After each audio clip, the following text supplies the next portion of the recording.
வணக்கம் குருஜி நேரம். அம்மா வணக்கம்மா. வணக்கம் சார், எங்கேருந்து பேசுகிறீங்க?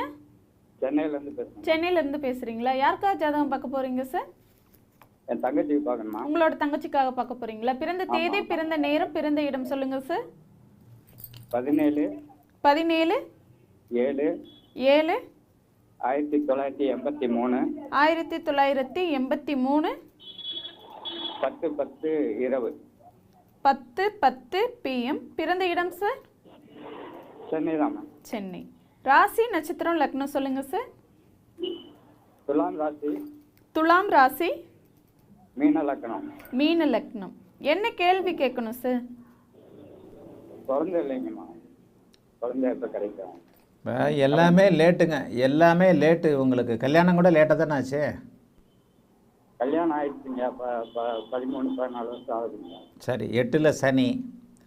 குரு கேளை யோகத்தில் குரு இருந்தாலும் கூட 8ஆம் இடத்துல போய் சனியோடு சேர்ந்து புத்திர ஸ்தானாதிபதி அப்படியே கடுமையான பாதிப்புகளை அடைஞ்சிருக்கிறாரு. ஆமாங்களா?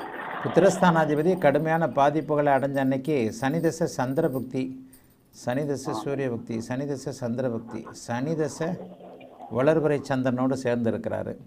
5ஆம் பாவகத்தில் சூரியன் புதன். ஆனால் 5ஆம் பாவகத்தில் குரு இருக்கிற அன்னைக்கு மருத்துவத்தின் மூலமாக குழந்தை பாக்கியம் உண்டுங்க. கண்டிப்பாக டாக்டர்கிட்ட போக வேண்டியிருக்கும். அதாவது சனி தசை சந்திர புக்தியில் ஒரு பெண் குழந்தை உண்டு. 2026 8வது மாதத்திற்கு பிறகு, 2026 தீபாவளிக்கு பிறகு, இன்னும் 2 வருஷம் தீபாவளிக்கு பிறகு உங்களுக்கு ஒரு மருமகள் கண்டிப்பாக உண்டு. ஆனால் மருத்துவம் பார்க்கணுங்க. இங்கே 5ஆம் இடத்தை குரு பார்க்குறாரு. இதில் இன்னும் ஒன்று என்னென்னா, மீன லக்கணம்னு சொல்கிறீங்க. ஒருவேளை கும்ப லக்கணமாக இருந்தால் பலன் மாறும். 1 நிமிஷத்தில் லக்கணம் மாறுது. ஆமாம், 1 நிமிஷத்தில் லக்கணம் மாறுது. கல்யாணம் எப்போ ஆச்சு? எத்தனை வயசில் ஆச்சு? மீன லக்கணமாக இருந்தால் கல்யாணம் ரொம்ப டிலே ஆகிருக்கும். 14 வருஷம் முன்னாடி ஆச்சுங்க. 14 வருஷம். இப்போ நான் அப்படின்னா மீன லக்கணம் கிடையாது, தப்பு. மீன லக்கணம் கிடையாது. அப்படின்னா மீன லக்கணம் கிடையாது. 5ல் செவ்வாய், ராசிக்கு 5ஆம் இடத்துல இப்படி வந்துடும். ஆமாம், மீன லக்கணம் கிடையாது. உங்கள் தங்கச்சி ஒரு 2 நிமிஷம் முன்னாடி பிறந்திருப்பாங்க. 10 மணி 8 நிமிஷத்துக்கு பிறந்திருக்கிறாங்கன்னு வச்சுக்குவோம்.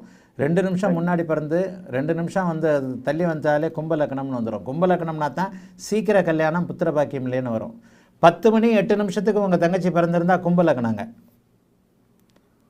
கடன் பிரச்சனை இருக்குதுங்க. கடன் பிரச்சனை, எல்லா பிரச்சனையும் இருக்கும். 5ல் செவ்வாய். இப்போ நான் சொல்கிற பலன் மாறுங்க. லக்னம் தாங்க பலன் சொல்கிறதுக்கு எல்லாமே அது அமைப்பான ஒன்று. அப்போ இப்போ இந்த மாதிரி நான் சொல்கிற அமைப்புகளின் அடிப்படையில் பார்த்தீங்கன்னா சூரிய பக்தி, சனி திசையில் சூரிய பக்தி, சனி திசையில் சூரிய பக்தி, குருபார்த்த சூரியன் கூட குழந்தை பாக்கியத்தை கொடுப்பார். மருத்துவத்திற்கு போக சொல்லுங்கள். நான் சொல்கிறதுக்கு முன்னாடியே கூட குழந்தை பாக்கியம் கிடைக்கிறதுக்கான அமைப்புகள் அடுத்த 2025 பிற்பகுதியில் இருக்குது. உங்கள் தங்கச்சிக்கு கும்ப லக்கணம் தான், மீன லக்கணம் கிடையாது. 7ல் சுக்கிரன் இருக்கின்ற காரணத்தினால 26 வயசுலேயே திருமணம் ஆயிடுச்சு. ஆனால் புத்திர பாக்கியத்தை கொடுக்கக்கூடிய 5ஆம் பாவகம், 5ஆம் பாவகாதிபதி பலவீனமாக இருக்கிறார்கள். 5ஆம் பாவகத்தில் போய் செவ்வாய் உட்கார்ந்து 5ஆம் பாவகாதிபதி 6ல் மறைஞ்சதுனால புத்திர பாக்கியம் தாமதமாக இருக்கிறது. ஆகவே இந்த அமைப்பின் அடிப்படையில் சூரிய புக்தியிலே குழந்தை பாக்கியம் கண்டிப்பாக கிடைக்கும். இப்போ இல்லை, அதாவது இந்த வருஷம் 9ஆம் மாதத்துக்கு பிறகு, வர்ற 2025 9ஆம் மாதத்துக்கு பிறகு எந்த நேரத்துலையும் குழந்தை பாக்கியம் இருக்கும். உடனடியாக மருத்துவம் பார்க்க சொல்லுங்கள். சரிங்களா? சரிங்க. வேறு ஏதாவது கேட்கணுமா? இந்த கடன் பிரச்சனை நிறைய இருக்கு, அது எல்லாம் முடியுமா கேட்கணும். கடன் பிரச்சனை சனி தசை சந்திரபக்தி, சூரிய பக்தி, சூரிய தசை சந்திரபக்தி. அதாவது சனி தசையில் சூரிய பக்தி சந்திரபக்தி ரெண்டுமே முடியணுங்க.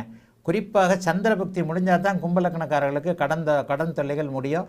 கடன் தொல்லைகள் 2028ஆம் வருஷம் வரைக்கும் ஓயாது. 2028 வயசுக்கு வருடத்திற்கு பிறகு தான் கடன் தொல்லைகள் ஓயும். 6ஆம் அதிபதி சந்திரன் கொஞ்சம் தசா புக்திகளை முடிக்கணும். அது முடிஞ்சால் தாங்க கடன் நடக்கும். ஆகவே இன்னும் ஒரு 3 வருஷத்துக்கு கடன் தொல்லைகள் ஓயாதுங்க. வாழ்த்துக்கள், நல்லா இருப்பீங்க. அழைத்ததற்கு நன்றி ஐயா. வணக்கம்.